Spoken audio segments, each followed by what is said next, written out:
Comment reconnaître tes faux amis? Ce qu'on va voir ensemble dans cette vidéo, c'est 3 signes qui te laissent prétendre que tu as des amis qui ne sont peut-être pas des vrais amis, qui sont des gens de passage, qui laissent prétendre qu'ils sont tes amis afin d'obtenir quelque chose de toi, de t'utiliser d'une quelconque manière, que ce soit sur un aspect d'attention, un aspect d'argent, un aspect social, mais ce ne sont pas des vrais amis. Donc on va voir 3 signes qui laissent prétendre que les gens qui t'entourent sont peut-être des faux amis. Bien sûr, on va voir les classiques. Il y a des trucs plus en détail qu'on pourrait voir peut-être une autre fois. On verra peut-être à la fin de cette vidéo. Vu que c'est pure impro, on voit là où on en arrive et on fait avec. Ouais. Donc premier signe qui montre que ce sont des faux amis qui t'entourent. C'est pas des vrais. Tu sais, ce symbole, cette manière de s'exprimer. C'est des vrais. C'est des faux. C'est des vrais. Mais en fait, c'est pas si stupide de parler ainsi. Les vrais et les faux. Alors on pourrait mettre le tout dans une catégorie. Des amis et c'est pas des amis. Mais il y a des gens, t'as l'impression que ça en est, mais ça en est pas. Donc il faut bien, au sein du groupe amis, déterminer les vrais et les faux. Donc premier signe qui prouve que c'est pas un vrai ami ou une vraie amie, la personne qui est à tes côtés. La base, t'as besoin de la personne. Genre, pas forcément pour quelque chose d'extraordinaire, mais t'as besoin de parler à la personne, t'as besoin de voir la personne, t'as besoin de déménager, t'as besoin d'installer quelque chose chez toi. Si c'est un vrai ami, la personne va se rendre disponible. Évidemment, peut-être qu'elle n'est pas disponible à chaque fois que tu as besoin d'elle. Mais essentiellement, quand tu as besoin de la personne, elle est censée être là. Si tu as besoin de la personne toutes les semaines, le problème vient peut-être pas d'elle. Désolé, il fallait l'exprimer. Quand tu as besoin de quelqu'un d'autre toutes les semaines, il y a un bug quelque part. On peut avoir besoin d'autres personnes, on a toujours besoin de gens, mais tu n'es pas censé avoir besoin de quelqu'un tous les jours de la semaine. Tu peux m'aider pour ceci, tu peux m'aider pour cela, tu peux m'aider... Non, aide-toi et le ciel t'aidera. Tu te souviens de celle-là? Mais voilà, des faux amis, c'est des gens qui sont là uniquement quand tout va bien, mais ils sont jamais là quand tout va mal. Alors à nouveau, si ça va mal tout le temps, c'est normal qu'ils veulent pas être là tout le temps. C'est compréhensible, je fonctionnerai ainsi. Mais si tu vas bien dans tous les cas et que la relation se passe bien et qu'à un moment donné t'es pas bien, même si ça dure 2 semaines, je serai là chaque jour durant ces 2 semaines. C'est une question de proportionnalité dans le temps de la relation. Est-ce que le temps où t'es pas bien ça représente ça ou est-ce que ça représente ça? Si ça représente ça, forcément le mec ou la nana n'a pas envie d'être là. C'est pas sa faute, c'est pas sa responsabilité, c'est la tienne. Par contre, si la plupart du temps la relation se passe bien et quand tout va bien, la personne est là, mais dès que tu as besoin, elle n'est pas là, faut pas être Einstein pour comprendre qu'il y a quelque chose qui va pas. Ouais. Deuxième signe pour reconnaître un de tes faux amis qui traîne à tes côtés. Tu es toujours là à proposer des choses à cette personne, mais cette personne n'est jamais là à te proposer quoi que ce soit. Un petit peu comme si en fait, elle trouvait ça intéressant d'avoir des plans supplémentaires, des soirées supplémentaires, mais dès qu'elle a une soirée, elle va pas te proposer. Elle a des pique-niques d'organiser, mais elle va pas te les proposer. Par contre, toi, quand on a d'organiser, tu lui proposes. Elle a je sais pas ce que tu fais dans ton quotidien, des soirées au restaurant. Elle va pas te proposer de venir. Par contre, quand t'en as, tu lui proposes de venir. C'est ça que tu peux voir les vrais et les faux amis. Est-ce qu'ils te proposent eux aussi de venir dans leur monde? Ou il y a que toi qui leur proposes de venir dans ton monde? Une amitié, c'est pas 50-50. Que ce soit dans le fait de payer l'édition, que ce soit dans le fait d'inviter, mais il est censé avoir une certaine homogénéité. Je crois que c'est comme ça qu'il faut l'exprimer. Hein. Évidemment, si c'est dans 90% du temps tu payes l'addition, dans 90% du temps tu invites la personne, il y a un bug quelque part. Mais chercher le 50-50, chercher l'égalité, n'est absolument pas logique. Déjà, quand tu cherches l'égalité, ça veut dire que tu comptes tout. Ça veut dire que le problème vient de toi. Il va falloir se poser des questions. Il y aura toujours un déséquilibre. It's called life, it's called nature.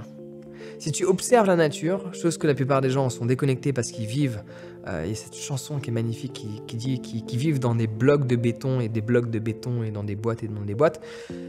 Le parc dans lequel tu vas, c'est pas la nature. Dans la nature n'est fait que de déséquilibre. Et le déséquilibre crée l'équilibre au sein du déséquilibre. Pour te simplifier, le normal, c'est le déséquilibre. Tu vois. Il n'y a pas de juste dans la nature. Il y a une portée de 8 tigres, il y en a 2 qui vivent. C'est pas juste. C'est de la nature. Faut pas chercher plus loin. Il y a plein d'arbres dans la forêt. Il y en a, ils vont mourir parce qu'ils n'arrivent pas à capter les rayons du soleil. It's unfair. C'est de la nature. Tout n'est pas juste dans le monde. Tout n'est pas égal dans le monde. Tous les arbres n'arrivent pas à la même hauteur. Toutes les plantes n'arrivent pas à émerger du sol. Toutes les graines ne germent pas. Cela n'est pas égal. Cela fait partie de la vie. Chaque être, chaque plante, chaque système a quelque chose à offrir. De plus sur un aspect qu'un autre. Chercher l'égalité, it's called désillusion. Ouais. Faut que j'arrête de parler anglais ces derniers temps. Mais tu vois là où je vais en arriver. Donc le deuxième signe, c'est que en fait, c'est un sens unique. En fait, moi j'ai envie de te dire, dans une relation, c'est bien qu'il y a du 60-40. Que ce soit toi le 40 ou que ce soit toi le 60. Il y a toujours quelqu'un qui va plus inviter au restaurant parce que peut-être la personne a plus de revenus. Pas forcément, mais peut-être ça peut être le cas. Il y a peut-être une personne qui va inviter plus l'autre parce qu'elle a peut-être plus de soirées, mais pas forcément. Mais il y a toujours quelqu'un qui va faire un peu plus. Et c'est ok comme ça, en fait. Peut-être cette personne, toi tu vas faire plus là-dedans, mais il y a une autre personne qui va faire plus dans une autre chose. Et on s'y retrouve. Il y a toujours des déséquilibres un peu partout. C'est la vie. Tu vois, je suis un homme, j'ai de l'énergie féminine en moi, mais c'est pas normal qu'elle soit à 50%. Il y a un bug si c'est le cas. Je suis censé avoir plus d'énergie masculine que d'énergie féminine. Une femme est censée avoir plus d'énergie féminine que masculine. Évidemment, il y aura toujours un peu d'énergie masculine en elle. Évidemment, il y aura toujours un peu d'énergie féminine en moi. Mais il n'y aura jamais un équilibre. Parfait à 50%. Ou si ça arrive, il y a un bug quelque part. J'aime bien cette expression. Il y a un bug quelque part. Donc cherche pas l'équilibre complet, cherche pas l'égalité, mais fais en sorte que ça soit au moins un double voie. 60-40, 65-35, et parfois ça s'inverse. En fonction des événements, des activités. Mais si c'est du 90-10, il y a un bug quelque part. Troisième signe qui prouve que une des personnes que tu fréquentes n'est pas vraiment un ami. Ouais. Cette personne, en fait, parle de toi, même pas forcément fréquemment, elle parle de toi négativement.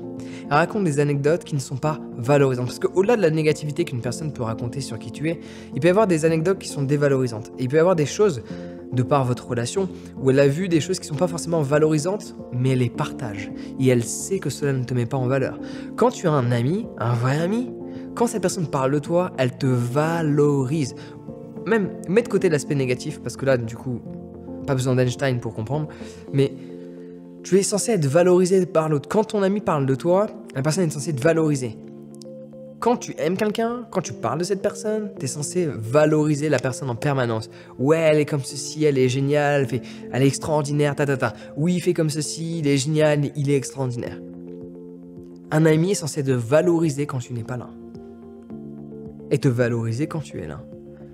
Et en aucun cas de figure te dévaloriser. Quand tu n'es pas là ou quand tu es là. Ça paraît logique.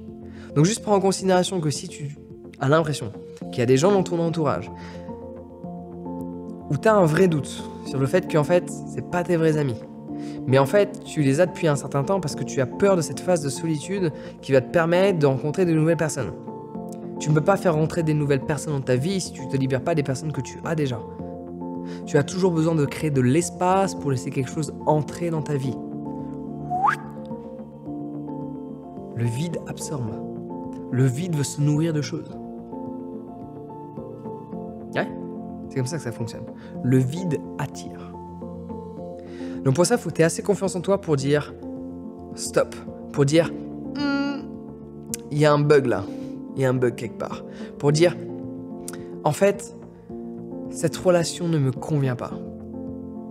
J'ai l'impression de fournir 90% des efforts dans cette relation amicale. J'ai l'impression que c'est toujours moi. J'ai l'impression de ne pas être valorisé. Alors que c'est pas comme ça que moi je me comporte. Il faut avoir assez confiance pour dire stop et rencontrer des gens avec lesquels tu vas développer des relations où ce sera différent. Le problème, c'est quand les gens font la course à avoir un certain nombre de relations. Je veux avoir plein de relations, plein d'amis. Non. Il Il y a cette phrase qui est magnifique. Take care of the few, ignore the many. Je te la fais en français. Occupe-toi du peu et ignore la masse. Donc préoccupe-toi de ce petit groupe, peut-être juste de 5 personnes, soudées, sur lesquelles tu peux compter, qui vont te valoriser, que tu sois là ou pas, que tu les aies vus depuis un mois ou pas. Ces gens parlent de toi en positif.